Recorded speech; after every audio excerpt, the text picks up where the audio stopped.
Alright, so what we are making today? Oh, first of all, welcome to MS Cooking. MS Cooking. And the chef and the video maker roles reversed today. Reversed today, yes. Yeah. Okay, so I'll be doing the experimental cooking today. We are making pancakes. So for the pancakes that we are making, since it is kind of diabetic friendly for me, I'm going to take just 3/4 cup of flour. It's simple wheat flour.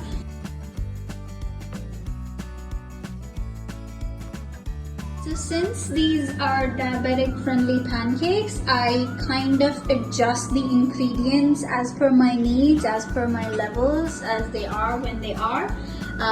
Usually this is what I use. First of all, we've already talked about the flour. This was 3/4 cup of regular flour. And then I use baking powder, simple baking powder which I got from No Frills, I think. And I'll be using a teaspoon of it. You may want to add a little bit more if you want to. Then I'll be using a sugar-free, this is a substitute, SPLENDA. Obviously you don't want to add direct sugar in it, so you can use any other that you like. I'll be using 3 sachets, that is what satisfies my needs. You may want to add more or less. And then I use olive oil instead of butter because that kind of is better for me. We'll be using 1 tablespoon of olive oil, and then I use 3.5% whole milk for this mixture. And since this is completely from scratch, we are not using any pancake mixture pre-made which is bought from the outside. We can adjust the amount as we want to adjust the fluffiness or as per my levels, as per my needs. I usually use 1 bowl for this of milk, and this is the bowl that I use, not a cup. This is how I measure it. And then last but not the least, my favorite, 1 egg, 1 whole egg for this recipe.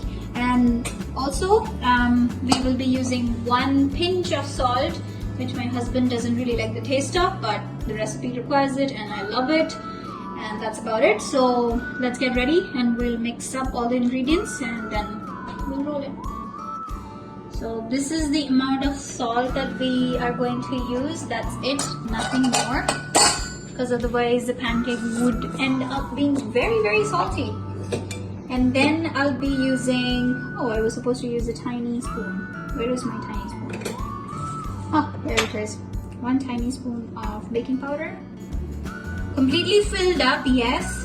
This makes it more fluffy for me. This is why I like to use this particular spoon, completely filled. And then I usually end up adding 3 sachets of sugar-free.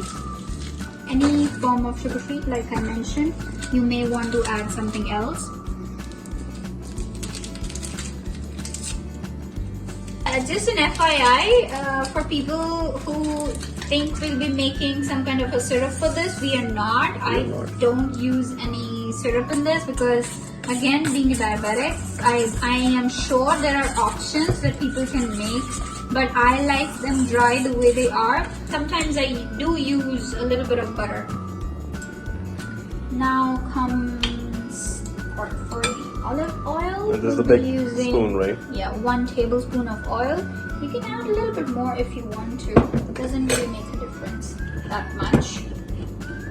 And then I'm going to add 1 cup of milk.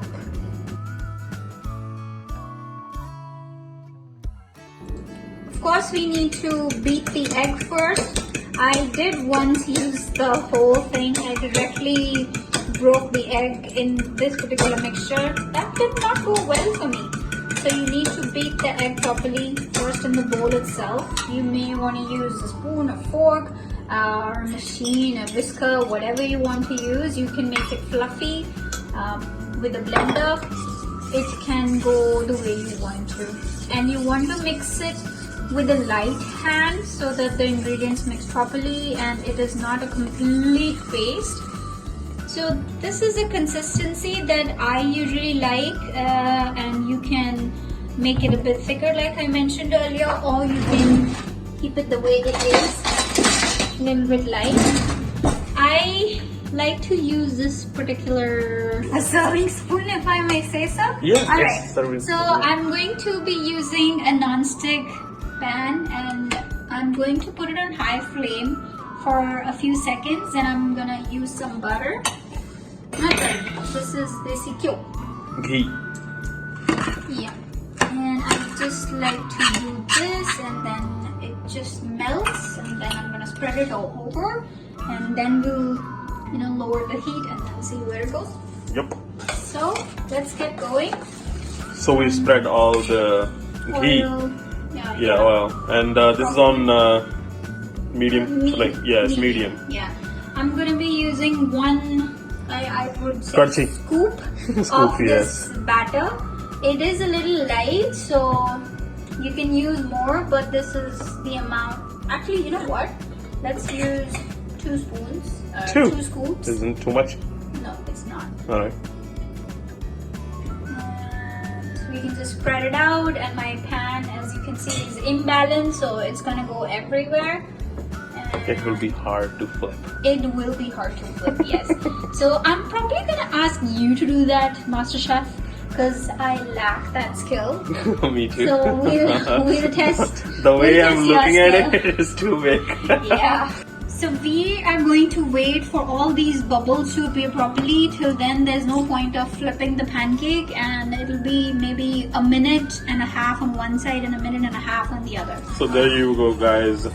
Now we are flipping it. Let's see. Oh, there you go. I There did you go. You did it. it. You did it. Obviously, the husband helped first. Thank you so much for that. Yeah, it's not in the video, but I did help, okay? You're the master chef. I am a novice. You can add any kind of like hazelnut, cinnamon powder, even cocoa powder. Okay, so this is when you know you can actually flip it back. You just need to wait how much you have to cook. I'm going to let it sit there for another couple of seconds, and then I'm going to flip it back and then see if it's done or not. We really need a new pan, don't we? Yeah, we do. There you go. There you go, guys. Yeah, we need to cook it a lot more. It needs to be golden brown, of course. We are going to just increase the heat. It's almost cooked from the inside, so we don't have to worry about it. Just a little bit more and increasing the heat. Crispy. It's crispy. So now it's the second one.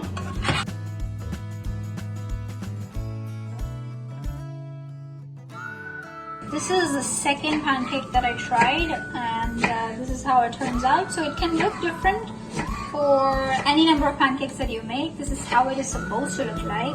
So yeah, here you go. I hope you guys try this. This is the finished product, and I was able to make 3 pancakes out of the mixture and the amount that I took each time. So it's a good serving for 1 person, 2 people. And yeah, I hope you all like it and you do try it, especially if you know someone who's a diabetic. Please do let them know, or make something for them and give it to them. Show your love, show your care and concern. Like it, share it, subscribe it, guys. Thank you. You always missed it.